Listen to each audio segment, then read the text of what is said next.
खंडाळा तालुक्यातील प्रवाशांच्या सोयीसाठी 5 नवीन एसटी बसेस आता पारगाव खंडाळा आगारात दाखल झाल्या असून या बस सेवेचे लोकार्पण राज्याचे मदत व पुनर्विकास मंत्री नामदार मकरंद पाटील यांच्या उपस्थितीत झाले आहे।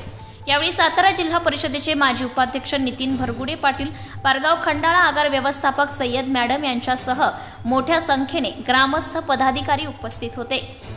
यावेळी नामदार मकरंद पाटील म्हणाले, राज्यात सर्वच ठिकाणी नवीन एसटी बसेसची मागणी होत आहे। या सर्वांना टप्प्याटप्प्याने नवीन बस दिल्या जात आहे। जिल्ह्यातील 11 आगारात सध्या बसेस दिल्या आहेत। यामध्ये पारगाव खंडाळा आगारात आज नवीन 5 बसेस दिल्या आहेत। पुढील काळात अजून बसेस देण्यात येतील। नवीन बसेसमुळे ग्रामीण भागातील नागरिकांचा प्रवास आता अधिक सुरक्षित, सोयीस्कर व वेळेवर होणार आहे।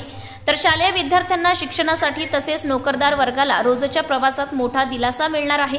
राज्य शासनाच्या राज्य परिवहन मार्फत सर्व जुन्या एसटी बसेस आता कालबाह्य होऊन नवीन एसटी बस राज्याची लाईफलाईन बनेल असा विश्वास त्यांनी यावेळी व्यक्त केला आहे। Subscribe now and press the bell icon. Never miss an update.